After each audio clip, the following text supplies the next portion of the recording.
ನಮಸ್ಕಾರ. Praise the lord Jesus. ಕ್ರಿಸ್ತನಲ್ಲಿ ನನ್ನ ಪ್ರೀತಿಯುಳ್ಳ ದೇವಜನರೇ, ನಿಮ್ಮೆಲ್ಲರಿಗೂ ಯೇಸು ಕ್ರಿಸ್ತನ ನಾಮದಲ್ಲಿ ವಂದಿಸುವಂಥವನಾಗಿದ್ದೇನೆ. ನನ್ನ ಪ್ರೀತಿಯ ಸಹೋದರಿ ಸಹೋದರರೇ, ಚೆನ್ನಾಗಿದ್ದೀರಾ? ಮತ್ತೊಂದು ದಿನದಲ್ಲಿ ದೇವರ ವಾಕ್ಯವನ್ನು ಕೇಳಲಿಕ್ಕೆ ಒಮ್ಮನಸ್ಸಿನಿಂದ ಉತ್ಸಾಹದಿಂದ ನಾವೆಲ್ಲರೂ ಸೇರಿ ಬಂದಿದ್ದೇವೆ. ಅನುದಿನವೂ ವಾಕ್ಯವನ್ನು ಧ್ಯಾನ ಮಾಡುವಂಥವರ ಮೇಲೆ ಕರ್ತನ ಕೃಪೆ, ಕರುಣೆ, ಆಶೀರ್ವಾದ ನಿತ್ಯ ನಿರಂತರವಾಗಿರಲಿ ಎಂದು ನಾನು ಬೇಡಿಕೊಳ್ಳುತ್ತೇನೆ. ದೇವಜನವೇ, ವಾಕ್ಯ ಧ್ಯಾನಕ್ಕೆ ನಾವು ಹೋಗುವಾಗ ಒಂದೊಂದು ದೇಶದಿಂದ ತಮ್ಮ ದೇಶದಲ್ಲಿನ ಕೆಲವು ವ್ಯಕ್ತಿಗಳನ್ನು ಬೇರೆ ದೇಶದಲ್ಲಿ ರಾಯಭಾರಿಗಳನ್ನಾಗಿ, ಅಂಬಾಸಿಡರ್ಸ್ ಆಗಿ ಅವರು ನೇಮಕ ಮಾಡುತ್ತಾರೆ. ಕಾರಣ ಏನು ಗೊತ್ತಾ? ಆ ದೇಶದಲ್ಲಿ ಅವರು ಹೋಗಿ ಎಂಜಾಯ್ ಮಾಡಲಿ, ಆ ದೇಶವನ್ನು ಸುತ್ತಾಡಲಿ ಅನ್ನುವುದಕ್ಕಾಗಿ ಅಲ್ಲ, ಬದಲಾಗಿ ನಮ್ಮ ದೇಶದ ರಾಯಭಾರಿಗಳಾಗಿ, ನಮ್ಮ ದೇಶಕ್ಕೆ ಸಾಧಕವಾಗಿ ಸಹಾಯವಾಗಿ ಅವರು ಅಲ್ಲಿ ಸಾಕ್ಷಿಗಳಾಗಿರಬೇಕು. ಏನಾದರೂ ಸಮಸ್ಯೆ ಆದಾಗ ಅವರು ನಿಂತುಕೊಳ್ಳಬೇಕು ಅನ್ನೋದಕ್ಕೋಸ್ಕರ ರಾಯಭಾರಿಗಳನ್ನು ಕಳುಹಿಸುತ್ತಾರೆ. ಹಾಗಾದರೆ ಈ ದಿನ ಈ ವಾಕ್ಯವನ್ನು ನೀವು ಕೇಳುತ್ತಾ ಇದ್ದೀರಿ ಅಂದರೆ, ಪ್ರತಿನಿತ್ಯ ವಾಕ್ಯವನ್ನು ಆಲಿಸಲಿಕ್ಕೆ ನೀವು ಬರ್ತಾ ಇದ್ದೀರಂದರೆ, ದೇವರು ಸುಮ್ಮನೆ ಪ್ರತಿನಿತ್ಯ ನಿಮ್ಮೊಟ್ಟಿಗೆ ವಾಕ್ಯಗಳನ್ನು ತಿಳಿಯಪಡಿಸುತ್ತಾರಾ? ದೇವರ ಉದ್ದೇಶವು ನಿಮ್ಮ ಮೇಲೆ ಇಲ್ಲವಾ? ದೇವರು ತನ್ನ ಉದ್ದೇಶವನ್ನು ನಮ್ಮ ಮೇಲೆ ಇಟ್ಟು ಕೆಲವು ಸಂದರ್ಭಗಳಲ್ಲಿ ನಮ್ಮನ್ನು ಅನ್ಯ ದೇಶಗಳಿಗೂ, ಅನ್ಯ ಜನರ ಬಳಿಗೂ, ಅರಿಯದಿರುವಂಥವರ ಬಳಿಗೂ, ಕಷ್ಟಕರವಾದ ಪರಿಸ್ಥಿತಿಗೂ ಕಳುಹಿಸುತ್ತಾರೆ. ಅಲ್ಲಿ ಕುಗ್ಗಿ ಹೋಗದೆ ದೃಢವಾಗಿ ನಿಂತು ತನ್ನ ದೇಶಕ್ಕಾಗಿ ರಾಯಭಾರಿಗಳು ನಿಲ್ಲುವಂತೆ ಕರ್ತನಿಗಾಗಿ ನೀವು ನಾನು ನಿಂತುಕೊಳ್ಳುವವರಾಗಿರಬೇಕು. ಹಾಲೆಲೂಯಾ. ಕರ್ತನ ನಾಮಕ್ಕೆ ಸ್ತೋತ್ರ. ಹಾಗಾದರೆ ಬನ್ನಿ ಈ ದಿನದ ಮುಖ್ಯವಾದಂಥ ದೇವರ ವಾಕ್ಯವನ್ನು ಓದಿಕೊಳ್ಳೋಣ. ಅಪೊಸ್ತಲರ ಕೃತ್ಯಗಳು 26ನೇ ಅಧ್ಯಾಯ 16ನೇ ವಾಕ್ಯ. ನಿನ್ನನ್ನು ನನ್ನ ಸೇವಕನನ್ನಾಗಿಯೂ ಸಾಕ್ಷಿಯಾಗಿಯೂ ನೇಮಿಸುವುದಕ್ಕೋಸ್ಕರ ನಿನಗೆ ಕಾಣಿಸಿಕೊಂಡಿದ್ದೇನೆ. ನಾನು ಈಗಲೂ ಮುಂದೆ ನಿನಗೆ ಕೊಡಲಿಕ್ಕಿರುವ ದರ್ಶನಗಳಲ್ಲಿಯೂ ನಿನಗೆ ಕಾಣಿಸಿಕೊಂಡದ್ದನ್ನು ಕುರಿತು ನೀನು ಸಾಕ್ಷಿಯಾಗಿರಬೇಕು. ಆಮೇನ್. ಹಾಲೆಲೂಯಾ. ಇದು ನಮ್ಮೆಲ್ಲರಿಗೂ ಗೊತ್ತಿದೆ, ಪೌಲ ಭಕ್ತನಿಗೆ ದೇವರಿಂದ ಬಂದಂಥ ವಾಕ್ಯವಾಗಿದೆ. ದೇವರು ಒಂದು ಮಾತನ್ನು ಹೇಳುತ್ತಾ ಇದ್ದಾರೆ, ನಿನ್ನನ್ನು ನನ್ನ ಸೇವಕನಾಗಿಯೂ ಸಾಕ್ಷಿಯಾಗಿಯೂ ಅಂತ ಹೇಳುತ್ತಾ ಇದೆ. ಇವತ್ತು ಈ ಮಾತು ಪೌಲನ ಕುರಿತಾಗಿ ಹೇಳಿದ್ದೇ ಆಗಿರಬಹುದು, ಆದರೂ ದೇವರು ನಿಮ್ಮ ಕುರಿತು, ನನ್ನ ಕುರಿತು ಒಂದು ಕಾಳಜಿಯನ್ನು ಹೊಂದಿದವನಾಗಿದ್ದಾನೆ. ನಾನು ಹೇಳುವುದೇನೆಂದರೆ, ಎಷ್ಟೋ ಜನ ಇದ್ದಾರೆ, ಎಷ್ಟೋ ರೀತಿ ನೀತಿಗಳಿದ್ದಾವೆ. ನಿಮ್ಮನ್ನೇ ಯಾಕೆ ದೇವರು ಆರಿಸಿಕೊಳ್ಳಬೇಕು? ನಿಮ್ಮ ಕುಟುಂಬದಲ್ಲಿ ನಿಮ್ಮನ್ನು, ನಿಮ್ಮ ಊರಲ್ಲಿ ನಿಮ್ಮ ಕುಟುಂಬವನ್ನು, ನಿಮ್ಮ ಸಭೆಯಲ್ಲಿ ನಿಮ್ಮನ್ನು ಯಾಕೆ ದೇವರು ಆರಿಸಿಕೊಳ್ಳಬೇಕು? ಅನೇಕರಿರಬಹುದು, ಆದರೆ ನೀವೇ ಯಾಕೆ ಪ್ರತಿನಿತ್ಯ ವಾಕ್ಯ ಕೇಳಬೇಕು? ದೇವರು ನಿಮ್ಮನ್ನು ನಿಮ್ಮ ಮನೆಯಲ್ಲಿ, ನಿಮ್ಮ ಊರಲ್ಲಿ, ನಿಮ್ಮ ಪ್ರಾಂತ್ಯಗಳಲ್ಲಿ, ನಿಮ್ಮ ಕುಟುಂಬಗಳನ್ನು ದೇವರು ರಾಯಭಾರಿಗಳನ್ನಾಗಿ ಆರಿಸಿಕೊಂಡಿದ್ದಾರೆ. ರಾಯಭಾರಿಗಳು ದೇಶಕ್ಕೆ ಘನತೆಯನ್ನು ತಂದ ಹಾಗೆ ನಾವು ದೇವರ ನಾಮಕ್ಕೆ ಘನತೆಯನ್ನು ತರುವಂಥವರು ಆಗಿರಬೇಕು. ಹಾಲೆಲೂಯಾ. ನಿಮ್ಮಲ್ಲಿ ಎಷ್ಟು ಜನ ದೇವರೇ, ನಿನ್ನ ರಾಯಭಾರಿ ನಾನು, ನಿನ್ನ ಕುರಿತು ನಾನು ಸಾಕ್ಷಿ ಕೊಡುವುದಕ್ಕೂ, ನಿನ್ನ ಕುರಿತು ಸೇವೆ ಮಾಡುವುದಕ್ಕೂ ನಾನು ಆರಿಸಲ್ಪಟ್ಟಿದ್ದೇನಪ್ಪ ಎಂದು ಹೇಳುವವರು ಎಷ್ಟು ಜನ ಆಗಿರುತ್ತೇವೆ? ನನ್ನ ಪ್ರಿಯ ದೇವಜನರೇ, ನಾವೆಲ್ಲರೂ ಕ್ರಿಸ್ತನಿಂದ ಆರಿಸಲ್ಪಟ್ಟವರು.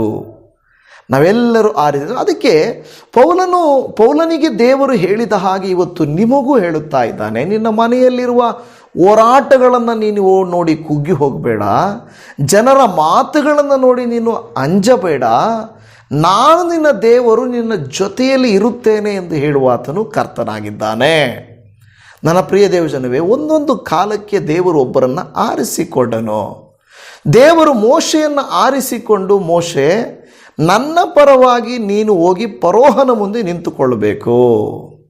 ಯಾಕೆ? ದೇವರು ಹೋಗಿ ಏನಾದರೂ ಒಂದು ಕಾರ್ಯ ಮಾಡ್ಬೋದಾಗಿತ್ತಲ್ವ? ದೇವದೂತರನ್ನು ಕಳುಹಿಸಿ ಫರೋಹನಿಗೆ ಎದುರಾಗಿ ನಿಲ್ಲಿಸ್ಬೋದಾಗಿತ್ತಲ್ವ?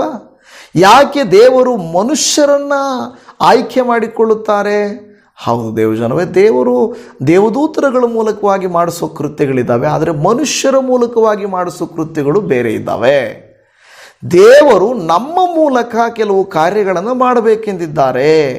ಸುವಾರ್ತೆಯನ್ನು ಸಾರುವಂಥ ಸೌಭಾಗ್ಯ ದೇವದೂತರುಗಳಿಗೂ ಕೊಡಲ್ಪಡಲಿಲ್ಲ, ನಮಗೆ ಕೊಡಲ್ಪಟ್ಟಿದೆ. ಆದರೆ ನಾನೊಂದು ಪ್ರಶ್ನೆ ಕೇಳ್ತೇನೆ, ನಿಮ್ಮಲ್ಲಿ ಎಷ್ಟು ಜನ ಅದನ್ನು ಸೌಭಾಗ್ಯವಾಗಿ ತೆಗೆದುಕೊಂಡು ಒಂದು ರಾಯಭಾರಿಗಳಾಗಿ ಓ ನನ್ನನ್ನು ನೀನು ಆರಿಸಿಕೊಂಡಿದೆಯಾ ದೇವರೇ, ನಾನು ಹಿಂದೆ ಹೆಜ್ಜೆ ಹಾಕಬಾರ್ದು, ಮುಂದಕ್ಕೆ ಹೋಗಬೇಕು.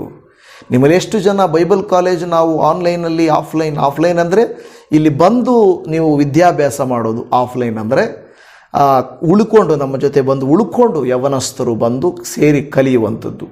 ಎಷ್ಟು ಜನರು ಇಲ್ಲ, ನಾನು ದೇವರಿಗಾಗಿ ಪ್ರತಿನಿತ್ಯ ಒಂದು ಸಮಯವನ್ನು ಕೊಡುತ್ತೇನೆ, ದೇವರಲ್ಲಿ ನಾನು ಬರುತ್ತೇನೆ, ಕಲಿಬೇಕು, ದೇವರ ರಾಜ್ಯಕ್ಕಾಗಿ ದೇವರ ಮಹಿಮೆಗಾಗಿ ನಿಲ್ಲಬೇಕಂತ ಎಷ್ಟು ಜನರು ನಿಮ್ಮಲ್ಲಿ ಬಂದಿದ್ದೀರಾ? ವಾಕ್ಯ ಕಲಿಯುವುದಂದರೆ ಏನು? ನಾವು ಫ್ರೀಯಾಗಿ ಹೇಳ್ತಾ ಇದ್ದೇವೆ. ಫ್ರೀ ನಮಗೇನು ಸುಲಭ ಅಲ್ಲ. ಅಟ್ಲೀಸ್ಟು ಯಾರೋ ಬೋಧಿಸುವವರಿಗೆ ಹೆಲ್ಪ್ ಮಾಡಬೇಕು, ಅದಕ್ಕೆ ಮೆಟೀರಿಯಲ್ಸ್ ಬೇಕು, ಎಲ್ಲ ಥಿಂಗ್ಸ್ ಬೇಕು, ತುಂಬ ಕಷ್ಟ ಇದೆ. ಆದರೂ ನಾನು ಕೇಳೋದೇನೆಂದರೆ, ಎಷ್ಟು ಜನ ದೇವರ ವಾಕ್ಯವನ್ನು ಕಲೀಲಿಕ್ಕೆ ನೀವು ಆಸಕ್ತಿ ಉಳ್ಳವರಾಗಿದ್ದೀರಾ? ಒಂದು ಒಳ್ಳೆ ಮತ್ತೆ ಸ್ಟೂಡೆಂಟ್ ಥರ ದೇವರನ್ನ ನಾನು ರಾಯಭಾರಿಯನ್ನಾಗಿ ಆರಿಸ್ಕೊಂಡಿದ್ದಾರೆ, ನಾನು ಟ್ರೈನಿಂಗ್ ಮಾಡ್ಕೋಬೇಕು ಅನ್ನೋದನ್ನು ಸಿದ್ಧ ಮಾಡ್ಕೊಳ್ಬೇಕಂತ ಎಷ್ಟು ಜನರು ನೀವು ಸಿದ್ಧವಾಗಿದ್ದೀರಾ?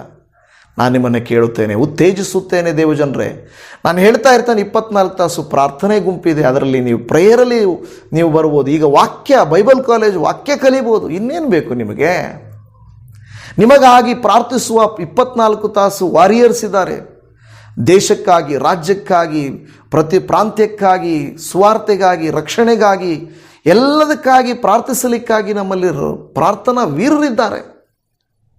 ಈಗ ಟೀಚ್ ಮಾಡಲಿಕ್ಕೆ ನಮಗೊಂದು ಟೀಚಿಂಗ್ ಸ್ಟಾಫ್ ತಯಾರು ಮಾಡಿ ನಾವು ಮಾಡ್ತಾ ಇದ್ದೀವಿ, ಇನ್ನೇನು ಬೇಕು ನಿಮಗೆ?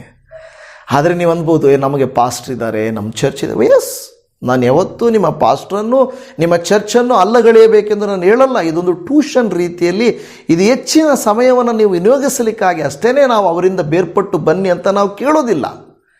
ಇಲ್ಲಿ ಹೇಳ್ತಾ ಇರುವಂಥದ್ದು, ದೇವರು ಹೇಳ್ತಾನೆ, ನಿನ್ನನ್ನು ನನ್ನ ಸೇವಕನನ್ನಾಗಿ, ಸಾಕ್ಷಿಯನ್ನಾಗಿ ನೇಮಿಸುವುದಕ್ಕೋಸ್ಕರ ನಿನಗೆ ಕಾಣಿಸಿಕೊಂಡಿದ್ದೇನೆ. ಇವತ್ತು ದೇವರು ನನ್ನನ್ನು ಆರಿಸಿಕೊಂಡಿರುವುದು ಯಾಕೆ? ಈ ವಾಕ್ಯವನ್ನು ನಾನು ಇವತ್ತು ಆರಿಕೆ ಮಾಡಿಕೊಳ್ಳಲಿಕ್ಕೆ ಮುಖ್ಯವಾದ ಕಾರಣ ಇದರ ಇಂಗ್ಲೀಷ್ನ ಅರ್ಥ. ಇಂಗ್ಲೀಷ್ನಲ್ಲಿ ಏನಿದೆ ಗೊತ್ತಾ? But rise and stand upon your feet. Stand upon your feet ಅಂದರೆ ಅದರ ಅರ್ಥ ಏನು ಕೂಡ? ಎದ್ದೇಳು, ನಿನ್ನ ಕಾಲ ಮೇಲೆ ನಿಂತ್ಕೋ. ಏನು, ಬೇರೆಯವ್ರ ಕಾಲ ಮೇಲೆ ನಿಂತ್ಕೊಂಡಿದ್ದೀವ ನಾವು ಇಷ್ಟು ದಿನ ಅಂತ ಅಂದ್ಕೊಳ್ಬಾರ್ದು. ನೋ, ಅದರ ಅರ್ಥ ಏನು ಗೊತ್ತಾ? ಎದ್ದು ನಿಂತ್ಕೋ ನೀನು. ದ ಅರ್ಜೆನ್ಸಿ, ಬಹಳ ಪ್ರಾಮುಖ್ಯವಾದಂಥ ಕಾರ್ಯ. Stand up. ಓಡಲಿಕ್ಕೆ ಏನು ಮಾಡಬೇಕು? ಕೂತ್ಕೊಂಡಿದ್ರೆ ಆಗೋದು. ಅವ್ರು ಕರೆಕ್ಟಾಗಿ ನೋಡಿ, ನೀವು ಓಟ ಪಂದ್ಯದಲ್ಲಿ ನೋಡ್ರಿ, ಅವ್ರು ಹೇಳ್ತಾರೆ stand is ready set go ಅಂತ ಹೇಳ್ತಾರೆ ಅಲ್ವಾ? ಅದೇನೋ ಕರೆಕ್ಟಾಗಿ ನನಗೆ ಗೊತ್ತಿಲ್ಲ. ರೆಡಿ ಸ್ಟಡಿ ಸೆಟ್ ಗೋ ಅಂತ ಏನೇ ಹೇಳ್ತಾರೆ. ಅಂದರೆ ಅವ್ರು ಏನು ಹೇಳ್ತಾರೆ? ಕರೆಕ್ಟಾಗಿ ಕೂತ್ಕೊಂಡಿರ್ತಾರೆ, ಇನ್ನು ಓಡೋಕ್ಕೆ ರೆಡಿಯಾಗಿರ್ತಾರೆ. ನೀವು ನಾನು ದೇವರಿಗಾಗಿ ಓಡಲಿಕ್ಕೆ ರೆಡಿ ಇದ್ದೇವಾ? ರಾಯಭಾರಿಗಳಾಗಿರುವುದಕ್ಕೆ ನಾವು ಸ್ಟ್ಯಾಂಡಪ್ ಆಗಿದ್ದೇವಾ? ಅಲ್ಲಿ ಹೇಳ್ತಾ ಇದೆ, rise and stand upon your feet, for I have appeared to you for this purpose, to appoint you as a servant and witness. ಸೇವಕನನ್ನಾಗಿಯೂ ಸಾಕ್ಷಿಯನ್ನಾಗಿಯೂ. ಇವತ್ತು ನಾನು ನಿಮಗೆ ಕೇಳೋದು, ನಾವು ಸಾಕ್ಷಿಗಳಾಗಿದ್ದೇವಾ? ದೇವರ ಸೇವೆ ಮಾಡ್ತಾ ಇದ್ದೀವ?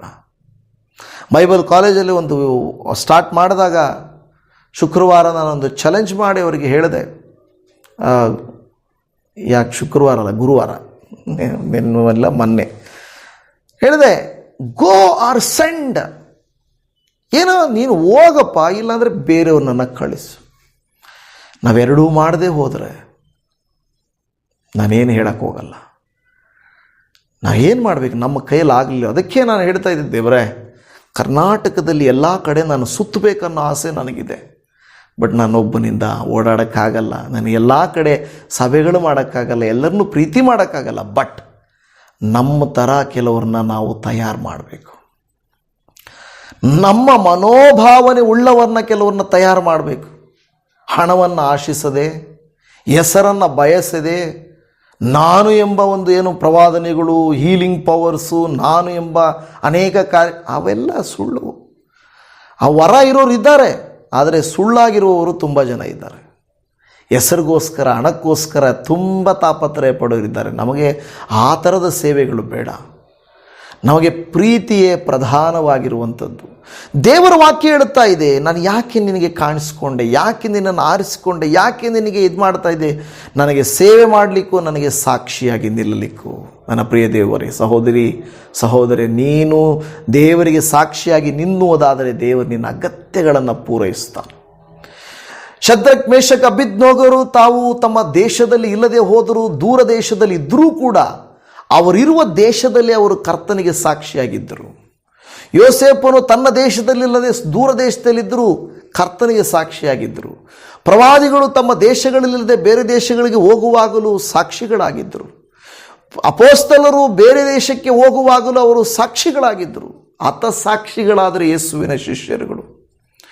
ಇಂಡಿಯಾಗೆ ಬಂದ ತೋಮನು ತಾನು ಸುವಾರ್ತೆಯನ್ನು ಒಂದು ಸಾರಿ ಅವರು ದೇಶವನ್ನು ಬಿಟ್ಟು ಬಂದರೆ ಮತ್ತೆ ಹೋಗೋದಕ್ಕೆ ಅವಕಾಶವೇ ಇರಲಿಲ್ಲ. ಇವತ್ತಾದರೂ ಕುಟುಂಬ ಬಿಟ್ಟು ಹೋಗೋಕ್ಕೆ ನಮಗಾಗಲ್ಲ, ನಮ್ಮೂರು ಬಿಟ್ಟು ಹೋಗೋಕ್ಕಾಗಲ್ಲ. ಬನ್ನಿ ಬೈಬಲ್ ಕಾಲೇಜ್ ಕಲೀರಿ ಅಂದರೆ, ಅಯ್ಯೋ ನಾನು ಬರಲ್ಲ. ಇಲ್ಲ ಪಾಸ್ಟ್ರೆ, ನಮ್ಮ ಹುಡುಗ ಓದಬೇಕು, ನಮ್ಮ ಹುಡುಗಿ ಕೆಲಸ ಮಾಡಬೇಕು, ನಮ್ಮವ್ರಿಗೆ ಬಿಸ್ನೆಸ್ ಇದೆ, ನಮ್ಮವ್ರಿಗೆ ಇದಿದೆ. ಮತ್ತು ದೇವರ ಸೇವೆ ಮಾಡೋರು ಯಾರು? ನಿಮಗೆ ಸೇವೆ ಮಾಡಲಿಕ್ಕೆ ನಿಮ್ಮ ಊರಿಗೆ ಸುವಾರ್ತೆ ಬರಬೇಕು, ನಿಮ್ಮ ಸಭೆಗೆ ಪಾಸ್ಟರ್ ಬರಬೇಕು. ಆದರೆ ಇನ್ನು ಉಳಿದ ಊರುಗಳಿಗೆ, ಉಳಿದ ಸಭೆಗಳಿಗೆ, ಉಳಿದ ಪ್ರಾಂತ್ಯಗಳಿಗೆ ಸೇವಕರುಗಳು ಯಾರು ಹೋಗ್ತಾರೆ? ನಮಗೆ ಮಾತ್ರ ಪಾಸ್ಟರ್ ಬೇಕು. ಯಾಕೆ ನಾವು ಪಾಸ್ಟ್ರಿಗೆ ಕಾಣಿಕೆ ಕೊಡಲ್ವಾ? ಸುವಾರ್ತೆ ಹಬ್ಬಬೇಕು. ದೇವಜನವೇ, ಮಕ್ಕಳನ್ನು ದೇವರಿಗೆ ಸಮರ್ಪಣೆ ಮಾಡಬೇಕು. ಸುವಾರ್ತೆಗಾಗಿ ನಿಂತ್ಕೊಳ್ಬೇಕು. ದೇವರು ನಮ್ಮ ಅಗತ್ಯಗಳನ್ನು ಪೂರೈಸ್ತಾನೆ. ಓ ಸ್ತೋತ್ರ. ದೇವರ ವಾಕ್ಯದಲ್ಲಿ ಎಫೆಸ ಪತ್ರಿಕೆ 3ನೇ ಅಧ್ಯಾಯ 8ನೇ ವಾಕ್ಯದಲ್ಲಿ, ನಾನು ಕ್ರಿಸ್ತನ ಅಪ್ರಮೇಯವಾದ ಐಶ್ವರ್ಯದ ವಿಷಯವಾದ ಶುಭ ಸಮಾಚಾರವನ್ನು ಅನ್ಯ ಜನರಿಗೆ ಪ್ರಸಿದ್ಧಿಪಡಿಸುವ ಹಾಗೆಯೂ, ಸಮಸ್ತವನ್ನು ಸೃಷ್ಟಿಸಿದ ದೇವರಲ್ಲಿ ಆದಿಯಿಂದ ಮರೆಯಾಗಿದ್ದ ಮರ್ಮವು ಪ್ರಕಟವಾಗುವ ವಿಧ ಎಂಥದ್ದೆಂದು ತಿಳಿಸುವ ಹಾಗೆಯೂ ದೇವಜನರೊಳಗೆ ಅತ್ಯಲ್ಪನಾದ ನನಗೆ ಅನುಗ್ರಹಿಸೋಣವಾಯಿತು. ಪೌಲನ ಈ ಒಂದು ದೇವರು ಇನ್ವಿಟೇಷನನ್ನು ಕೊಡ್ತಾನೆ. ಪ್ಲೀಸ್ ಮಗನೇ, ವಿಲ್ ಯು ಕಮ್? ನೀನು ಬರ್ತೀಯಾ? ನಿನ್ನನ್ನು ನಾನು ಆರಿಸ್ಕೊಂಡಿದ್ದೀನಿ, ನಾನು ನಿನಗೆ ತೋರಿಸ್ಕೊಂಡಿದ್ದು ಯಾಕೆ ಅಂದರೆ ನೀನು ನನಗೆ ಸಾಕ್ಷ್ಯಾಗಿರಬೇಕು, ನೀನು ನನಗೆ ಸೇವೆ ಮಾಡಬೇಕು ಅಂತ ಪೌಲನು ಏನು ಹೇಳ್ತಾ ಇದ್ದಾನೆ? ಕ್ರಿಸ್ತನ ಅಪ್ರಮೇಯವಾದ ಐಶ್ವರ್ಯವಾದ ವಿಷಯವಾದ ಶುಭ ಸಮಾಚಾರ. The good news is very very very very valuable. ನಿನಗೆ ಗುಡ್ ನ್ಯೂಸ್ ಸಿಕ್ಕಿದೆ ಸಹೋದರಿ. You are so happy. Oh God, thank you so much. ದೇವರೇ ನಿನಗೆ ಸ್ತೋತ್ರ, ನನಗೆ ರಕ್ಷಣೆ ಬಂದಿದೆ. You are happy, so happy. ಮಿಕ್ಕಿದವರ ಕುರಿತು ಅವ್ರು ನರಕಕ್ಕೆ ಹೋದರೂ ಹೋಗಲಿ ಬಿಡು. ನೀವು ಕೆಲವು ಹೇಳಿದ್ರು, ಇಲ್ಲ ಅವ್ರು ದೇವ್ರನ್ನ ನಂಬಲ್ಲ ಹೇಳ್ಬೇಕು ತಾನೆ ಅಂದರೆ ಅವರಿಗೆ ಬೋಧಿಸಬೇಕು ತಾನೆ, ತಿಳಿಸ್ಬೇಕು ತಾನೆ. ಅದನ್ನು ಮಾಡ್ತಾ ಇದ್ದೀವ? ನೋ. ಅವ್ರು ವಿರೋಧಿಸ್ತಾರೆ ಪಾಸ್ಟ್ರೆ, ಅವ್ರು ನಂಬ್ತಾರೋ ವಿರೋಧಿಸ್ತಾರೋ ಆಮೇಲೆ. ಮಾಡಿದ್ದೀಯಾ? ನಿನ್ನ ಜವಾಬ್ದಾರಿಯನ್ನು ಮಾಡಿದ್ದೀಯಾ? ನಿನ್ನ ಸ್ವಂತದವ್ರಿಗೆ ಮಾಡಿದ್ದೀಯಾ? ನಿನ್ನವರಿಗೆ ಮಾಡಿದ್ದೀಯಾ? ನೀನು ಎಲ್ಲೋ ಊರವ್ರಿಗೂ ಎಲ್ಲ ಬೇಡ, ಮನೆಯವ್ರಿಗೆ ಮಾಡಿದ್ದೀಯಾ? ಸ್ವಾರ್ಥ ಹೇಳಿದ್ದೀಯಾ? ಪ್ರೀತಿ ತೋರಿಸಿದ್ದೀಯಾ? ನಿನ್ನ ಜೀವಿತದ ಮೂಲಕವಾಗಿ ಅವರಿಗೆ ಒಂದು ವ್ಯತ್ಯಾಸವನ್ನು ತೋರಿಸಿದ್ದೀಯಾ? ನಿನ್ನ ಸಭೆಯಲ್ಲಿ ಇವರ ವ್ಯತ್ಯಾಸವುಳ್ಳವರು ಅಂತ ಹೇಳಿ ನೀನು ತೋರಿಸಿದ್ದೀಯಾ? ನನ್ನ ಪ್ರೀತಿಯ ದೇವಜನವೇ, ನಾವು ಕೆಲವು ಸಂದರ್ಭಗಳಲ್ಲಿ ಅದ್ಯಾವುದನ್ನು ನಾವು ಮಾಡೋದಿಲ್ಲ. ಆದರೆ ನೋಡಿ, ಪೌಲನು ಹೇಳ್ತಾನೆ ಅಪ್ರಮೇಯವಾದವು. ಅಪ್ರಮೇಯ ಅಂದರೆ ಏನು ಗೊತ್ತಾ? ಕೆಲವು ಸಾರಿ ಈ ವಿಡಿಯೋಗಳಲ್ಲಿ ತೋರಿಸ್ಕೊಂಡಿದ್ದ 1 eternity later. ಇಟರ್ನಿಟಿ ಅಂದರೆ ಎಣಿಸಲ ಸಖ್ಯವಾದಷ್ಟು ವರ್ಷಗಳು, ಅಪ್ರಮೇಯವಾದ ಐಶ್ವರ್ಯದ ವಿಷಯವಾದ ಶುಭ ಸಮಾಚಾರವನ್ನು ಅನ್ಯರಿಗೆ ಪ್ರಸಿದ್ಧಪಡಿಸುವ ಹಾಗೆಯೂ ಸಮಸ್ತವನ್ನು ಸೃಷ್ಟಿಸಿದ ದೇವರಲ್ಲಿ ಆದಿಯಿಂದ ಮರೆಯಾಗಿದ್ದ ಮರ್ಮವು ಪ್ರಕಟವಾಗುವ ವಿಧ ಎಂಥದ್ದೆಂದು ತಿಳಿಸುವ ಹಾಗೆ ದೇವ ಜನರೊಳಗೆ ಅತ್ಯಲ್ಪನಾದ ನನಗೆ ಅನುಗ್ರಹಿಸೋಣವಾಯಿತು. ಇವಾಗ ನಿಮಗೆ ಈ ಶುಭ ಸಂದೇಶ, ಬೆಲೆ ಕಟ್ಟಲಾರದ ಸುವಾರ್ತೆ, ರಕ್ಷಣೆ ದೇವರು ಕೊಟ್ಟಿದ್ದಾರೆ. ಆದರೆ ಅದನ್ನು ಬೇರೆಯವರಿಗೆ ತಿಳಿಸುವುದಕ್ಕೆ ನಮಗೆ ಸಮಯ ಇಲ್ಲ, ನಮ್ಮ ಹತ್ರ ಹಣ ಇಲ್ಲ, ನಮ್ಮ ಹತ್ರ ಟ್ಯಾಲೆಂಟ್ ಇಲ್ಲ. ನಮಗೆ ದೂರ, ಎಷ್ಟೋ ಕಾಲಗಳ ಹಿಂದೆ ನಮ್ಮ ದೇಶವನ್ನು, ಬೇರೆ ದೇಶಗಳನ್ನು ಬಿಟ್ಟು, ದೇಶಗಳು ಬಿಟ್ಟು ಸುವಾರ್ತೆ ಸಾರುವುದಕ್ಕೆ ಹೋಗ್ತಾ ಇದ್ದಾರೆ. ಆದರೆ ಇವತ್ತು ದೇಶ ಬಿಟ್ಟು ಹೋಗಬೇಕಾಗಿಲ್ಲ. ನಮ್ಮ ಪ್ರಾಂತ್ಯಗಳಲ್ಲೇ, ನಾವಿರುವ ಸ್ಥಳಗಳಲ್ಲೇ ದೇವರ ವಾಕ್ಯವನ್ನು ಹಂಚಬೇಕಾಗಿದೆ. ನಾವು ಹೇಳ್ತಾನೆ ಇದ್ದೀವಿ, ದೇವಜನವೇ ಪ್ಲೀಸ್ ದೇವರು ನಿಮ್ಮನ್ನು ಆರಿಸಿಕೊಂಡಿರುವುದನ್ನು ಅಲ್ಲಗಳೆಯಬೇಡ್ರಿ. ಪ್ರಾರ್ಥಿಸಿರಿ, ಅಪ್ಪ ನನಗೆ ಹೇಳಕ್ಕೆ ಗೊತ್ತಿಲ್ಲ, ಹೆಂಗೆ ಸ್ಟಾರ್ಟ್ ಮಾಡಬೇಕು, ಯಾರಿಗೆ ಹೇಳಬೇಕು, ಏನಕ್ಕೆ ಗೊತ್ತಿಲ್ಲ. ಪ್ರೇಯರ್ ಮಾಡಿರಿ, ಅಪ್ಪ ನನಗೆ ಗೊತ್ತಿಲ್ಲ, I am ready, you please use me ಅಂತ ಹೇಳ್ರಿ ಸಾಕು. ದೇವರು ಖಂಡಿತವಾಗಿ ಆ ಕಾರ್ಯವನ್ನು ನಿಮಗೆ ಮಾಡೇ ಮಾಡ್ತಾರೆ. ಅಪೊಸ್ತಲ ಕೃತ್ಯಗಳು 22ನೇ ಅಧ್ಯಾಯದ 14 ಮತ್ತು 15ನೇ ವಾಕ್ಯದಲ್ಲಿ, ಆಮೇಲೆ ಅವನು ನಮ್ಮ ಪಿತೃಗಳ ದೇವರು ತನ್ನ ಚಿತ್ತವನ್ನು ನೀನು ತಿಳುಕೊಳ್ಳುವುದಕ್ಕೂ ಆ ನೀತಿವಂತನನ್ನು ನೋಡುವುದಕ್ಕೂ ಆತನ ಬಾಯಿಂದ ಒಂದು ಮಾತನ್ನು ಕೇಳುವುದಕ್ಕೂ ನಿನ್ನನ್ನು ನೇಮಿಸಿದ್ದಾನೆ. ನೀನು ಕಂಡು ಕೇಳಿದ್ದರ ವಿಷಯದಲ್ಲಿ ಎಲ್ಲ ಮನುಷ್ಯರ ಮುಂದೆ ಆತನಿಗೆ ಸಾಕ್ಷಿಯಾಗಿರಬೇಕು. ನೀನು ಕಂಡು ಕೇಳಿದ್ದರ ಎಲ್ಲ ವಿಷಯದಲ್ಲಿ ನೀನು ಸಾಕ್ಷಿಯಾಗಿರಬೇಕು. ಇವತ್ತು ನೀವು ಹೇಳ್ಬೋದು, ನಾನು ಕಂಡಿಲ್ಲ, ನಾನು ಕೇಳಿದ್ದೀನಿ. ದೇವರಿಗೆ ಸ್ತೋತ್ರ.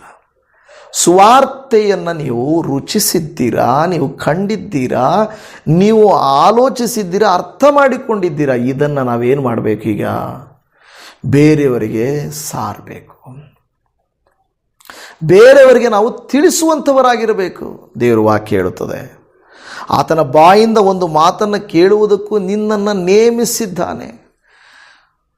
ಅನೇಕರು ನಿಮ್ಮಲ್ಲಿ ಅಂದುಕೊಳ್ಳಬಹುದು, ನನಗೆ ವಯಸ್ಸಾಯಿತು, ನನಗೆ ಜ್ಞಾನ ಇಲ್ಲ, ಜ್ಞಾಪಕ ಶಕ್ತಿ ಇಲ್ಲ, ನಾನು ಸ್ಟೂಡೆಂಟು, ನಾನು ಕಾಲೇಜ್ಗೆ ಹೋಗೋಡು, ನನ್ನ ಬಿಸ್ನೆಸ್ ಇದೆ, ನನಗೆ ಸಾಲ ಇದೆ, ನನಗೆ ಸಮಸ್ಯೆ ಇದೆ, ನಾನು ಹಳ್ಳಿಯಲ್ಲಿದ್ದೀನಿ, ನನಗೆ ಇದು ಗೊತ್ತಿಲ್ಲ, ಸಾವಿರಾರು ಕಾರಣಗಳು. ಆದರೆ ನಮಗೆ ಸುವಾರ್ತೆ ಬಂದಿದ್ದಕ್ಕೆ ಸಾವಿರಾರು ಕಾರಣ ಇದೆಯಾ? ಯಾರೋ ತ್ಯಾಗ ಮಾಡಿದರೆ ನಮಗೆ ಈ ಸುವಾರ್ತೆಯು ಬಂದಿತ್ತಲ್ಲ, ಬೆಲೆ ಕಟ್ಟಲಾರದ ಪ್ರಮೇಯವಾದಂಥ ಒಂದು ಸುವಾರ್ತೆಯನ್ನು ಪೌಲನು ಹೇಳ್ತಾ ಇದ್ದಾನೆ. ಎಂಥ ಮಾತು! ನೀನು ಕಂಡು ಕೇಳಿದ್ದರ ವಿಷಯದಲ್ಲಿ ಎಲ್ಲ ಮನುಷ್ಯರ ಮುಂದೆ ಆತನಿಗೆ ಸಾಕ್ಷಿಯಾಗಿರಬೇಕು. ಸಾಕ್ಷಿ ಸೀಕ್ರೆಟ್ ಬಿಲೀವರ್ ಅಲ್ಲ. ಯಾರಿಗೂ ಗೊತ್ತಿಲ್ಲ ನಾನು ಕ್ರೈಸ್ತನ ಅನ್ನೋ ಜೀವಿತ ಏನಕ್ಕೆ? ಇವತ್ತಿದ್ದು ನಾಳೆ ಹೊರಟೋಗೋ ಲೈಫ್ ನಮಗೆ ಏನಕ್ಕೆ? ಏನಕ್ಕೆ ಹೇಳಿ? ನನ್ನ ಪ್ರಿಯದೇವಜನವೇ, ಯೆಹೆಜ್ಕೇಲನ ಗ್ರಂಥ 2ನೇ ಅಧ್ಯಾಯ 1ನೇ ವಾಕ್ಯದಲ್ಲಿ, ಆತನು ನನಗೆ, ನರಪುತ್ರನೇ ಎದ್ದು ನಿಂತುಕೋ, ನಿನ್ನ ಸಂಗಡ ಮಾತಾಡುವೆನು ಎಂದು ಹೇಳಿದನು. ಯೆಹೆಜ್ಕೇಲನ ಗ್ರಂಥದಲ್ಲಿ ದೇವರು ಹೇಳ್ತಾನೆ, ನರಪುತ್ರನೇ ಎದ್ದು ನಿಂತುಕೋ. ನಾವೆಲ್ಲ ಏನಾಗಿದ್ದೇವೆ ಗೊತ್ತಾ? ಕೂತ್ಕೊಂಡು ಬಿಟ್ಟಿದ್ದೇವೆ. ಹೇಗೆ ಕೂತ್ಕೊಂಡು ಬಿಟ್ಟಿದ್ದೇವೆ? ಇನ್ನೂ ಯೇಸು ಸ್ವಾಮಿ ಬರೋಣ, ಲೇಟ್ ಬಿಡಪ್ಪ. ಬಾಯಲ್ಲಿ ಪ್ರಸಂಗದಲ್ಲಿ ಈಗೋ ಬಂದುಬಿಡ್ತಾನೆ ದೇವರು ಅಂತ ಹೇಳ್ತೀವಿ, ನಡವಳಿಕೆಯಲ್ಲಿ, ಆಲೋಚನೆಯಲ್ಲಿ ಇಲ್ಲ. ಇಷ್ಟು ದಿನ ಆಗಿದೆ ಅಂದರೆ ಇನ್ನೂ ಸ್ವಲ್ಪ ಟೈಮ್ ಆಗುತ್ತೆ ದೇವರು ಬರೋಕ್ಕೆ. ಹೀಗೆ ಮಾಡಿ ಆ ಕನ್ನಿಕೆಯರು, 5 ಜನ ಬುದ್ಧಿಹೀನ ಕನ್ನಿಕೆಯರು, ಎಣ್ಣೆ ಇದೆಯಾ ಇಲ್ವಾ ಅಂತ ನೋಡ್ಕೊಳ್ತೀರಾ, ತಮ್ಮ ರಕ್ಷಣೆ ಇದೆಯಾ ಇಲ್ವಾ ಅಂತ ನೋಡ್ಕೊಳ್ತೀರಾ, ಸಿದ್ಧತೆ ಇದ್ದೀವ ಇಲ್ವಾ ಅನ್ನೋದು ನೋಡ್ಕೊಳ್ತೀರಾ, ಬೇಜವಾಬ್ದಾರಿಯಿಂದ ಇದ್ದಾಗ ಎಣ್ಣೆ ತರಕ್ಕೆ ಆ ಕಡೆ ಹೋದರೂ ಈ ಕಡೆ ಬಾಗಿಲು ಮುಚ್ಚಲ್ಪಟ್ಟಿತು. ನನ್ನ ಲೈಫಲ್ಲಿ ಖಂಡಿತ ಅದೇ ರೀತಿಯಾದಂಥ ಕಾರ್ಯವು ನಡೆಯಬಲ್ಲದು. ನರಪುತ್ರನೇ ಎದ್ದು ನಿಂತ್ಕೋ. ಸಹೋದರಿ ಸಹೋದರರೇ, ಎಷ್ಟು ಕಾಲ ಪಾಸ್ಟ್ರೇ ಮನೆಯಲ್ಲಿ ಸಮಸ್ಯೆ, ತುಂಬ ದುಃಖ ಪಾಸ್ಟ್ರೇ, ತುಂಬ ಅನಾರೋಗ್ಯ ಪಾಸ್ಟ್ರೇ, ತುಂಬ ಶತ್ರು ಕಾಟ ಪಾಸ್ಟ್ರೇ, ತುಂಬ ಸೀರಿಯಸ್ ಆಗಿದೆಯಾ? ನಾನು ನಿಮ್ಮ ಮಾತಿಗೆ ನಾನು ಅಡ್ಡಿ ಹೇಳೋದಿಲ್ಲ. ಆದರೆ ಸ್ವಲ್ಪ ನೋವು, ಸ್ವಲ್ಪ ಸಂಕಷ್ಟ, ಸ್ವಲ್ಪ ಪ್ರಯಾಸ ಇರುವುದನ್ನು ನಾವು ದೊಡ್ಡದಾಗಿ ಮಾಡಿ ತೋರಿಸ್ತಾ ಇದ್ದರೆ ಒಳ್ಳೆಯದಲ್ಲ ದೇವಜನವೇ. ಶರೀರದಲ್ಲಿ ವೇದನೆಗಳು ಯಾರಿಗೆ ಇಲ್ಲ, ಮನೆಯಲ್ಲಿ ಸಮಸ್ಯೆಗಳು ಬಿರುಕುಗಳು ಎಲ್ಲಿಲ್ಲ. ಆದರೆ ದೇವರು ಎಲ್ಲವನ್ನು ನಿಭಾಯಿಸಲಿಕ್ಕೆ ಶಕ್ತಿ ಕೊಡ್ತಾರಲ್ವ. ನಾವು ದೇವರ ಕೆಲಸ ಮಾಡಿದರೆ ದೇವರು ನಮ್ಮ ಕೆಲಸ ಮಾಡ್ತಾರೆ. ಅಷ್ಟೇನಪ್ಪ, ನಂಬ್ತೀರಾ? ದೇವರೇ ಇದು ನನ್ನ ಕೈಯಲ್ಲಿ ಆಗಲ್ಲಪ್ಪ, ನೀನೇ ಮಾಡಿಕೊಡು, ನನ್ನ ಕೈಯಲ್ಲಿ ಆಗಲ್ಲಪ್ಪ ಅಂತ ನಾವು ಬೇಡಿಕೊಂಡ್ರೆ ದೇವರು ಎಸ್ ನಾನಿದ್ದೀನಿ ಮಕ್ಕಳೇ, ನಾನು ಮಾಡಿಕೊಡ್ತೀನಿ ಅಂತ ದೇವರು ಹೇಳ್ತಾನೆ. ಇದು ವಾಕ್ಯವನ್ನು ಆಲಿಸುತ್ತಿರುವ ಪ್ರೀತಿಯ ದೇವಜನವೇ, ನಿಮ್ಮನ್ನು ನನ್ನನ್ನು ಪೌಲನನ್ನು ಹಾಗೆ, ದಾನಿಯೇಲನನ್ನು ಹಾಗೆ, ಶದ್ರಕ್ ಮೇಷಕ್ ಅಬೇದ್ನೆಗೋರನ್ನು ಹಾಗೆ, ಯೋಸೇಫನನ್ನು ಹಾಗೆ, ಯೇಸುವಿನ ಶಿಷ್ಯರ ಹಾಗೆ ನಾವಿರುವ ಸ್ಥಳಗಳಲ್ಲಿ ನಾವು ಸೇವೆ ಮಾಡುವವರಾಗಿ ಸಾಕ್ಷಿ ಉಳ್ಳವರಾಗಿರಬೇಕೆಂದು ನಾವು ದೇವರು ಕೋರಿಕೊಳ್ತಾ ಇದ್ದೇವೆ. ಆದರೆ ನಾವೆಂಗಂದ್ರೆ ಮೋಶೆ ಥರ. ಮೋಶೆ ಪ್ರಾರಂಭದಲ್ಲಿ ಏನು ಹೇಳ್ತಾನೆ? ನೀವು ನೋಡ್ತೀರಿ ವಿಮೋಚನ ಕಾಂಡ ಗ್ರಂಥ 4ನೇ ಅಧ್ಯಾಯದ 10ನೇ ವಾಕ್ಯದಲ್ಲಿ ನೀವು ನೋಡ್ತಾ ಇದ್ದೀರಾ 10ರಿಂದ. ಆದರೆ ಮೋಶೆ ಯೆಹೋವನಿಗೆ, ಸ್ವಾಮಿ, ನಾನು ಮೊದಲಿನಿಂದಲೂ ನೀನು ದಾಸನ ಸಂಗಡ ಮಾತನಾಡಿದ ಮೇಲೆಯೂ ವಾಕ್ಚಾತುರ್ಯವಿಲ್ಲದವನು, ನನ್ನ ಮಾತು ನಾಲಿಗೆಯು ಮಂದವಾಗಿವೆ ಎಂದು ಹೇಳಲು ಯೆಹೋವನವನಿಗೆ ಮನುಷ್ಯರಿಗೆ ಬಾಯಿ ಕೊಟ್ಟವರು ಯಾರು? ಒಬ್ಬನು ಮೂಕನಾಗಿ ಮತ್ತೊಬ್ಬನು ಕಿವುಡನಾಗಿ, ಒಬ್ಬನು ಕಳ್ಳುಳ್ಳವನಾಗಿ ಮತ್ತೊಬ್ಬನು ಕಣ್ಣಿಲ್ಲದವನಾಗಿ ಇರಬೇಕೆಂದು ನೇಮಿಸಿದವನು ಯಾರು? ಯೆಹೋವನಾಗಿರುವ ನಾನಲ್ಲವೇ? ದೇವರು ಸ್ವಲ್ಪ ಖಾರವಾಗಿ ಮಾತನಾಡ್ತಾರೆ. ಏನು ಮೋಶೆ ಮಾತಾಡ್ತಾ ಇರೋದು ನೀನು? ನನಗೆ ಗೊತ್ತಿಲ್ಲ ಅಂದ್ಕೊಂಡಿದೀಯಾ? ನಿನ್ನ ಸಮಸ್ಯೆ ಏನು ಅಂತ ನನಗೆ ಗೊತ್ತಿಲ್ಲ ಅಂತ ಅಂದ್ಕೊಂಡಿದೀಯಾ? ಅರ್ಥ ಆಗ್ತಾ ಇಲ್ಲ ಅಂದ್ಕೊಂಡಿದೀಯಾ? ನಾನೇನು ನನ್ನ ಕುರುಡನ, ನಾನೇನು ಕಿವುಡನ, ನಾನೇನು ಅರ್ಥ ಮಾಡ್ಕೊಳ್ಳೋದ ಅಜ್ಞಾನಿನ? ದೇವರು ಕೇಳುವಂಥ ಪ್ರಶ್ನೆ, ನಾನು ಅಂಥವನ? ನನಗೆ ಗೊತ್ತು ಮೋಶೆ, ನೀನು ಆ ಥರ ಮಾತಾಡಬೇಡ, ನನಗೆ ಗೊತ್ತು ಯಾರನ್ನ ಕಳಿಸ್ಬೇಕು. ಮೋಶೆ ಆದರೂ ಹೇಳ್ತಾನೆ, ನೀನು ಹೊರಟು ಹೋಗು, ನಾನು ನಿನ್ನ ಬಾಯಿಗೆ ಸಹಾಯವಾಗಿದ್ದು ನೀನು ಮಾಡಬೇಕಾದನ್ನು ಬೋಧಿಸುವನು ಎಂದು ಹೇಳಿದ್ದಾನೆ. ಅದಕ್ಕೆ ಮೋಶೆ, ಸ್ವಾಮಿ, ಈ ಕಾರ್ಯಕ್ಕೆ ಬೇರೊಬ್ಬನನ್ನು ನೇಮಿಸಿಕೋ ಎಂದರು. ಯೆಹೋವನವನ ಮೇಲೆ ಕೋಪಗೊಂಡು, ದೇವರು ಅವನ ಮೇಲೆ ಕೋಪಗೊಳ್ತಾನೆ. ಇವತ್ತು ನಮ್ಮ ಮೇಲೆ ದೇವರು ಕೋಪಗೊಳ್ಳಬೇಕಾ? ಏನು ಹೇಳ್ತಾ ಇದ್ರಿ ಪಾಸ್ಟ್ರೆ? ನಮಗೆ ದೇವ್ರ ಕರೆ ಇಲ್ಲ ಪಾಸ್ಟ್ರೆ. ದೇವಜನವೇ, ರಕ್ಷಿಸಲ್ಪಟ್ಟ ಪ್ರತಿಯೊಬ್ಬರೂ, ರಕ್ಷಣೆಗೆ ಬಂದ ಪ್ರತಿಯೊಬ್ಬರೂ ನಾವು ಸಾಕ್ಷಿಗಳಾಗಿರಬೇಕು. ದೇವರು ನಮ್ಮನ್ನು ಆರಿಸಿಕೊಳ್ಳುವ ಪ್ರತಿ ವ್ಯಕ್ತಿ ಯಾವುದೋ ಒಂದು ಕೃತ್ಯದಲ್ಲಿ ದೇವರಿಗೆ ಸಾಕ್ಷಿಗಳಾಗಿರಬೇಕು ಎನ್ನುವುದೇ ದೇವರ ಉದ್ದೇಶವಾಗಿದೆ. ದೇವರ ಉದ್ದೇಶ ಅದಾಗಿದೆ. ಅಪೊಸ್ತಲರ ಕೃತ್ಯಗಳಲ್ಲಿ 22-21ನೇ ವಾಕ್ಯ ನೋಡ್ರಿ. ಆತನು, ನೀನು ಹೋಗು, ನಾನು ನಿನ್ನನ್ನು ದೂರಕ್ಕೆ ಅನ್ಯ ಜನರ ಬಳಿಗೆ ಕಳುಹಿಸುತ್ತೇನೆಂದು ಹೇಳಿದನು. ನಾನು ಕಳಿಸ್ತೇನೆ, ನೀನು ಹೋಗಪ್ಪ, ನಾನು ಎಲ್ಲಿ ಕಳಿಸ್ಬೇಕೋ ನಾನು ಕಳಿಸ್ತೀನಿ, ಹೋಗು. ಇವತ್ತು ದೇವಜನರೇ, ನಾವೆಷ್ಟು ಹೇಳ್ತೇವೆ, ನಿಮ್ಮ ಹಾಗೆ ಎಲ್ಲರೂ ಕಾರಣಗಳು ಕೊಡೋರೆ. 24 ತಾಸು ಪ್ರೇಯರಲ್ಲಿ ಕಾರಣ, ಬೈಬಲ್ ಕಾಲೇಜ್ ಇದೆ ಬನ್ನಿ ಕಾರಣ ಏನು? ನಮ್ಮ ಪಾಸ್ಟ್ರು ಬೈತಾರೆ, ನಮ್ಮ ಚರ್ಚ್ ಒಪ್ಕೊಳಲ್ಲ, ತುಂಬ ಸಮಸ್ಯೆಗಳು. Okay, no problem. ಅಟ್ಲೀಸ್ಟ್ ನಿಮ್ಮ ಡಿನಾಮಿನೇಷನ್ ಕಾಲೇಜ್ಗಾದರೂ ಹೋಗ್ರಿ, ಕಲೀರಿ, ನಿಮ್ಮ ಪ್ರೇಯರ್ ಗ್ರೂಪಲ್ಲಾದರೂ ಬೆಳೀರಿ. ನಾವೆಲ್ಲೂ ಬೆಳೆಯಲ್ಲ ಅಂದರೆ ನಾವು ಒಪ್ಕೊಳ್ಳಲ್ಲ. ಆ ರೀತಿ ಮಾಡಬಾರ್ದು. ದೇವ್ರ ವಾಕ್ಯ ಹೇಳುತ್ತೆ, ನಾವು ಆ ರೀತಿ ಮಾಡಬಾರ್ದು. ದೇವರು ಒಪ್ಕೊಳ್ಳಲ್ಲ. ಕೆಲವರಿಗೆ ಇದೆಲ್ಲ ಇಷ್ಟೊತ್ತಿಗೆ, ಓ ಪಾಸ್ಟ್ರೆ, ಇದೇನು ನಮಗೆ ಸುವಾರ್ತೆ ಅದು ಇದು ನಮಗೆ ಸಂಬಂಧಪಟ್ಟಿಲ್ಲ ಅಂತ ಹೊರಟು ಹೋದವರಿದ್ದಾರೆ. ನನ್ನ ಪ್ರಿಯ ದೇವಜನರು, ಯೆಶಾಯನ ಪ್ರವಾದನೆಯ ಗ್ರಂಥ 6:8 ಆಗ ಯಾವನನ್ನು ಕಳುಹಿಸಲಿ, ಯಾವನು ನನಗೋಸ್ಕರ ಹೋಗುವನು ಎಂಬ ಕರ್ತನ ನುಡಿಯನ್ನು ಕೇಳಿ, ಹೀಗೋ ನಾನಿದ್ದೇನೆ, ನನ್ನನ್ನು ಕಳುಹಿಸು ಅಂದೇನು. ದೇವ್ರ ವಾಕ್ಯ ಕೇಳ್ತದೆ, ಯಾರಿದ್ದಾರಪ್ಪ ನನಗೋಸ್ಕರ ಹೋಗಲಿಕ್ಕೆ? ಎಲ್ಲರೂ ಭಯಪಡ್ತಾ ಇದ್ದಾರೆ, ಎಲ್ಲರೂ ಬ್ಯುಸಿ ಆಗಿದ್ದಾರೆ, ಎಲ್ಲರೂ ಲೋಕಾನುಸಾರವಾಗಿದ್ದಾರೆ. ಯಾರು ಹೋಗ್ತಾರೆ ನನಗೋಸ್ಕರ? ದೇವರು ಬಲವಂತ ಮಾಡಲ್ಲ. ಕಾಲರ್ ಹಿಡ್ಕೊಂಡು, ಏಯ್ ನಡಿ, ಹೋಗಿ ಮಾಡು ಅಂತ ನಮ್ಮನ್ನು ಹೊಡೆಯಲ್ಲ. ದೇವರು, ಯಾರಿದ್ದೀರಿ, ನನಗೋಸ್ಕರ ಯಾರು ಹೋಗ್ತೀರಿ ಅಂತ ಕೇಳುವಾಗ ನಮ್ಮಲ್ಲಿ ಅನೇಕ ಕಾರಣಗಳು. ನಾನು ಮಾಡ್ತಾ ಇದ್ದೀನಿ ಅಂತ ನಿಮ್ಮನ್ನು ನಾನು ಹೀಯಾಳಿಸ್ತಾ ಇಲ್ಲ. ದೇವರು ಬಲ ಕೊಟ್ಟಷ್ಟು ದೇವರಿಗಾಗಿ ನಿಲ್ಲಬೇಕೆಂಬುದು ನನ್ನ ಅಭಿಲಾಷೆ. ಕರ್ನಾಟಕ ರಾಜ್ಯಕ್ಕಾಗಿ, ಕನ್ನಡದ ಜನತೆಗಾಗಿ ಏನಾದರೂ ಮಾಡಬೇಕು. ದೇವಜನವೇ, ಸೇವೆಗಾಗಿ ನೀವು ಪ್ರಾರ್ಥಿಸಬೇಕು. ಉಳ್ಳವರಾಗಿ ನಾವು ಇದನ್ನು ಪ್ರಾರಂಭಿಸ್ತಾ ಇಲ್ಲ, ಇಲ್ಲದವರಾಗಿ ಪ್ರಾರಂಭಿಸ್ತಾ ಇದ್ದೇವೆ. ಆದರೆ ಇದು ಫೇತ್ ಮಿನಿಸ್ಟ್ರಿ. ಅನೇಕರು ಹೇಳ್ತಾ ಇರ್ತಾರೆ ಫೇತ್ ಮಿನಿಸ್ಟ್ರಿ ನಮ್ಮದು, ಫೇತ್ ಮಿನಿಸ್ಟ್ರಿ ಅಂತ. ಸಂತೋಷ, ಹಾಗೆಯೇ ನಮ್ಮದು ಕೂಡ ಫೇತ್ ಮಿನಿಸ್ಟ್ರಿ. ಕೈ ಚಾಚಿ ದಯಮಾಡಿ ಪ್ಲೀಸ್ ಅಂತ ಕೇಳದೆ ಸೇವೆ ಮಾಡ್ತಾ ಇದ್ದೇವೆ. ನೀವು ಕೂಡ ಈ ಸೇವೆಗಾಗಿ ಪ್ರಾರ್ಥಿಸಿರಿ. ನಾವು ಮಾಡುವ ಈ ಸೇವೆಯನ್ನು ನೆನೆಸ್ಕೊಳ್ರಿ. ಅಪ್ಪ, ಈ ಸೇವೆಯ ಮೂಲಕ ಕರ್ನಾಟಕವು ಒಂದು ಜೀವನವನ್ನು ಕಾಣಲಿ ಏಸಪ್ಪ. ಅನೇಕ ಆತ್ಮಗಳು ಕರ್ತನ ಕಡೆಗೆ ಬರಲಿ. ಅನೇಕ ಸುಳ್ಳು ಬೋಧನೆಗಳಲ್ಲಿ ಹೋಗುತ್ತಿರುವ, ತುಂಬ ಆಡಂಬರದಲ್ಲಿ ಹೋಗುತ್ತಿರುವ ವಿಶ್ವಾಸಿಗಳು ಕರ್ತನಲ್ಲಿ ಯಥಾರ್ಥವಾಗಿ ಹಿಂತಿರುಗಿ ಬರಲಿ ಅಪ್ಪ ಅಂತ ಪ್ರೇಯರ್ ಮಾಡಿಕೊಳ್ಳಿ.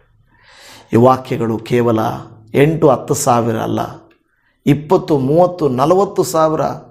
ನನ್ನ ಆಸೆ ಏನು ಹೇಳಬೇಕಾದ್ರೆ ಲಕ್ಷಗಳಲ್ಲಿ ಓಡಬೇಕು. ಲಕ್ಷಗಳಲ್ಲಿ ಸಬ್ಸ್ಕ್ರೈಬರ್ಸ್ ಇರುವಾಗ ಲಕ್ಷಗಳಲ್ಲಿ ಯಾಕೆ ವಿಡಿಯೋ ನೋಡೋಕ್ಕೆ ಇಷ್ಟ ಇಲ್ಲ, ವಾಕ್ಯ ಕೇಳೋಕ್ಕೆ ಇಷ್ಟ ಇಲ್ಲ? ಹೋ ಕರ್ತನೇ ಕ್ಷಮಿಸು ನನ್ನ ಪ್ರಿಯ ದೇವಜನವೇ. ದೇವ್ರ ವಾಕ್ಯ ಹೇಳುತ್ತದೆ, ಯಾರನ್ನು ಕಳುಹಿಸಲಿ? Who will go for me? ಯಾರು ಹೋಗ್ತೀರಾ, ಯಾರು ಹೋಗ್ತೀರಾ, ಯಾರು ಬರ್ತೀರಾ, ಯಾರು ಸಾಕ್ಷಿಗಳಾಗಿರ್ತೀರಾ ಅಂತ ದೇವರು ಕೇಳ್ಕೊಳ್ತಾ ಇದ್ದಾನೆ. ನಿಮ್ಮನ್ನು ನನ್ನನ್ನು ಕೇಳುವಾಗ ನಾವು ಸಿದ್ಧರಿದ್ದೇವ. ಅಪ್ಪ, ಈಗೋ ನಾನಿದ್ದೇನೆ, ನನ್ನನ್ನು ಕಳುಹಿಸು. ಯಾರಿದ್ದೀರಾ ಇವತ್ತು? ಯಾರಿದ್ದೀರಾ? ಕರ್ತನು ನಿಮ್ಮ ಹೃದಯದಲ್ಲಿ ಮಾತನಾಡಲಿ. ಕರ್ತನಿಗಾಗಿ ಜೀವಿಸುವಂತೆ ದೇವರು ಅನುಗ್ರಹಿಸಲಿ. ನಮ್ಮ ತಲೆಗಳನ್ನು ಬಾಗಿಸಿ ಪ್ರಾರ್ಥನೆ ಮಾಡಿಕೊಳ್ಳೋಣ.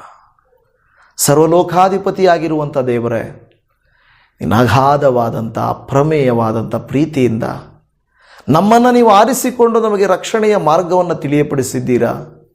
ಬೆಲೆ ಕಟ್ಟಲಾರದಂಥ ರಕ್ಷಣೆಯನ್ನು ನಮಗೆ ತೋರಿಸಿಕೊಟ್ಟಿದ್ದಕ್ಕಾಗಿ ನಿನಗೆ ಸ್ತೋತ್ರ. ಪ್ರತ್ಯೇಕವಾಗಿ ಈ ದಿನ ಯಾವ ಸಹೋದರಿ ಸಹೋದರನಿ ವಾಕ್ಯವನ್ನು ಕೇಳುತ್ತಿದ್ದಾರೋ ಅಪ್ಪ, ಅವರನ್ನು ಕನಿಕರಿಸು, ಅವರ ಮೇಲೆ ಕೃಪೆ ತೋರಿಸು, ದಯೆ ತೋರಿಸು, ನಿನ್ನ ಆತ್ಮನಿಂದ ತುಂಬಿಸು ಎಂದು ಬೇಡಿಕೊಳ್ಳುತ್ತಾ ಇದ್ದೇವೆ.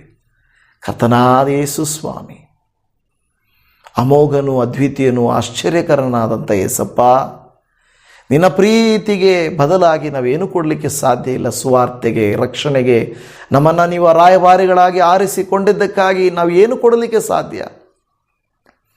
ಕರ್ತನೇ ಎಂದು ಕೂಗುವಂಥ ನಮ್ಮ ಸ್ವರವನ್ನು ಆಲಿಸನಾದ, ನಮ್ಮ ಜೀವಿತಗಳನ್ನು ಬದಲಾಯಿಸು ಕರ್ತನೇ. ನಮ್ಮನ್ನು ನಿನ್ನ ಮಕ್ಕಳನ್ನಾಗಿ ಮಾಡಿಕೊ. ಕೊನೆಯಲ್ಲಿ ಯೆಶಾಯನ ಹೇಳುವಾಗೆ, ಸ್ವಾಮಿ ಯಾರೂ ಇಲ್ಲವಲ್ಲ, ಈಗೋ ನಾನಿದ್ದೇನೆ, ನನ್ನನ್ನು ಕಳುಹಿಸು, ನಾನಿದ್ದೀನಿ, ನಾವಿದ್ದೀವಿ. ಓ ಸ್ತೋತ್ರ.